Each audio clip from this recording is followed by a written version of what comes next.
ওকে, so এখন আমি যেটা নিয়ে ডিসকাস করবো সেটা হচ্ছে ব্যাকডোর অ্যাটাক। সো ব্যাকডোর মানে আমরা জানি অলরেডি পেছনের দরজা। সো আমাদের আসলে ব্যাকডোর কোডটা ম্যানুয়ালি চিনতে হবে, ব্যাকডোর কোডটা কেমন হয়, কেন বসায়।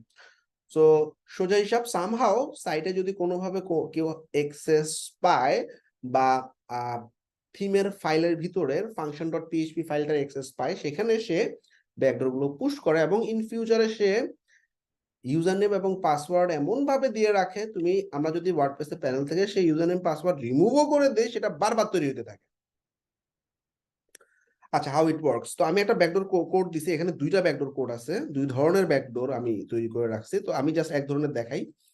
তো এখানে একটা কোড দেওয়া আছে, হ্যাঁ, এবং জেনারেলি এই ধরনের ব্যাকডোর কোডগুলো ওয়ার্ডপ্রেস ওয়েবসাইটের আমাদের যে থিমটা থাকে সেই থিমের, অর্থাৎ আমাদের সি প্যানেলের ভিতরে আমাদের এই যে ধরা যাক আমরা যে টেস্ট নামে যে ওয়েবসাইটটা আছি, জাস্ট আমি ম্যানুয়ালি পুশ করে দেখাই হাউ ইট ওয়ার্কস।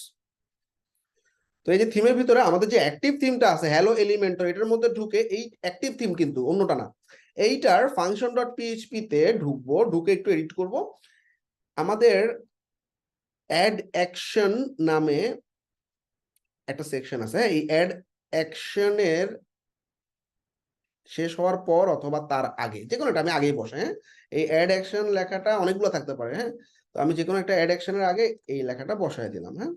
আচ্ছা, এখানে দেখবা এই যে এক্সেল থেকে কপি করছি, তো তো এখানে দেখো যে এরকম একটা পোস্ট পেজ আছে, এটা ফালাই দিলাম, হ্যাঁ, আগে এবং পরে। That's it. আচ্ছা, কোডটা একটু ডিসক্রাইব করি। কোডের মধ্যে কি আছে? কোডের মধ্যে আমি বললাম একটা ইউজার নেম পুশ করো, যেটার নাম হবে যে আমরা ওয়ার্ডপ্রেসে যেমন এই যে অ্যাডমিন এবং পাস যেরকম ছিল না ওরকম আর কি। একটা ইউজার নেম বললাম মিনহাজ এবং পাসওয়ার্ড হবে পাস, এবং আমরা জানি একটা ইউজার তৈরি করতে একটা ইমেলও লাগে, একটা ফেক ইমেল দিয়ে রাখলাম, ঠিক আছে। তো বলছে যে যদি আসলে ইউজার নেম এটা এক্সিস্ট না করে এবং এই ইমেলটা এক্সিস্ট না করে, তাহলে নতুন একটা ইউজার তৈরি করো উইথ দিস ইউজার পাসওয়ার্ড এবং ইমেল, দ্যাটস ইট, এবং তাকে রোল দিয়ে দাও অ্যাডমিনিস্ট্রেটর। অ্যাডমিনিস্ট্রেটর মানে বুঝতে পারছো সে সবকিছুই করতে পারবে। দ্যাটস ইট, সেভ করে দিলাম। তাহলে ইউজার নেম কি? মিনহাজ, এবং পাসওয়ার্ড হচ্ছে পাস। তো আমরা এই যে দেখো এই যে ওয়েবসাইট, এটা কি টেস্ট ওয়েবসাইট তাই না, স্ল্যাশ টেস্ট। এই টেস্ট ওয়েবসাইটের ভিতরে এটা যদি সামহাও কোনোভাবে হ্যাকার প্রবেশ করাইতে পারে, আমি একটু ইনকগনিটো মোডে গিয়ে দেখাচ্ছি। তো এই সাইটের পর স্ল্যাশ ডাব্লিউপি অ্যাডমিন, আমার ইউজার নেম কি? মিনহাজ, পাসওয়ার্ড কি? পাস। আচ্ছা, তাহলে মিনহাজ হচ্ছে ইউজার নেম, পাসওয়ার্ড হচ্ছে পাস, দিয়ে আমি ঢুকে গেলাম, দেখছো যা সামহাও ডাটাবেজ জিরো দেখাচ্ছে, বাট আমি কিন্তু ঢুকে গেলাম। আমি এটা একটু ফিক্স করে নিই, হ্যাঁ। আচ্ছা, কোডটা একটু বসানোর সমস্যা ছিল, কোডটা জাস্ট ওই আরেকটা অ্যাডেকশনের নিচে বসাইছে, আমি একটু বুঝিয়ে দিই। প্রথমে অ্যাডেকশনের নিচে যেহেতু ঝামেলা করতেছিল, আমি জাস্ট এই যে আগে এখানে বসেছিলাম, এখন একটু নিচে নেমে আরেকটা অ্যাডেকশনের ঠিক আগে দিয়ে বসাই দিয়েছি, সেম জিনিস আর কি, হ্যাঁ। এই যে এই অ্যাডেকশনের আগে দিয়ে আমাদের এই ব্যাকডোরের কোডটা পুশ করছি।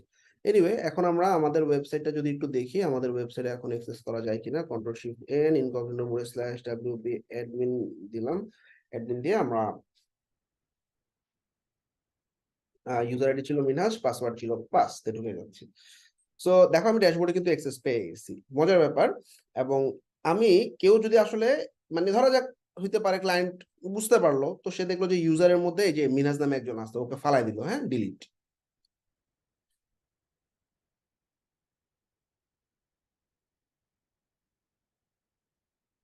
আচ্ছা, ডিলিট করলাম, কোড কিন্তু রয়ে গেছে ব্যাক এন্ডে, ফাংশন ডট পিএইচপি তে কিন্তু কোড রয়ে গেছে। সো আমি ডিলিট করলে ওটা লাভ হবে না, আমি জাস্ট আমার ওয়েবসাইটটা নতুন করে যদি রিলোড দিই, দেখবো এটা পাসওয়ার্ড, ইউজার নেম এবং পাসওয়ার্ডটা চলে আসবে।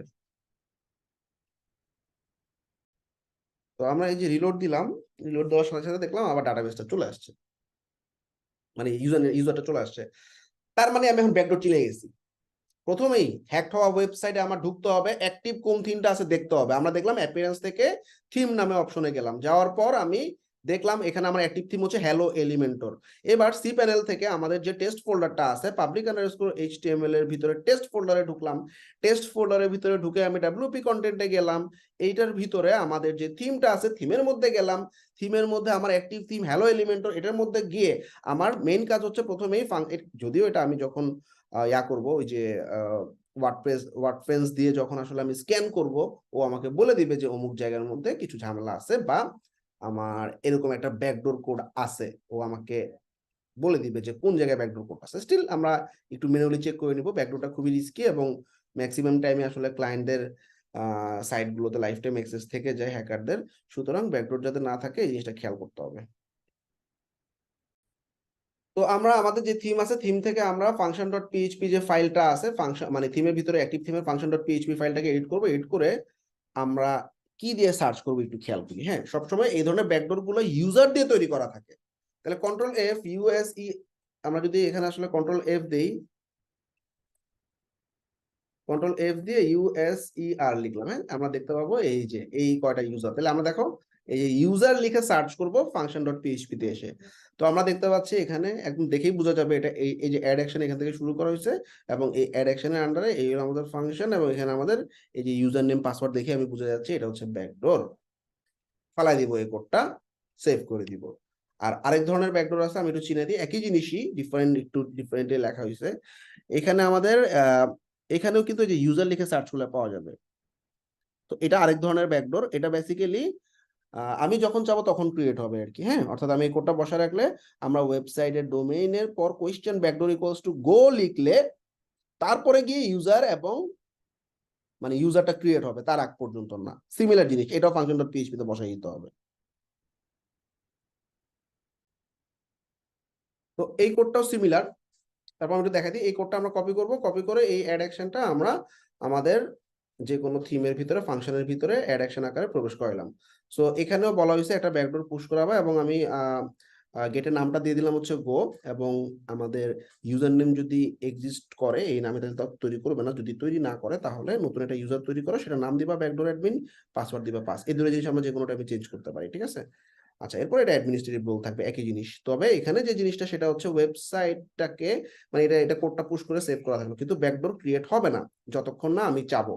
তো ব্যাকডোর ক্রিয়েট হবে কখন, আমি এই ওয়েবসাইটের পর question backdoor equals to go এটা দিয়ে ব্রাউজারে যখন এন্টার দিব তখন আমার দেখা যাবে কিচ্ছু হয়নি, কেউ কিছু বুঝতেছে না, কিন্তু ব্যাক এন্ডে ঠিকই ইউজার তৈরি হয়ে গেছে।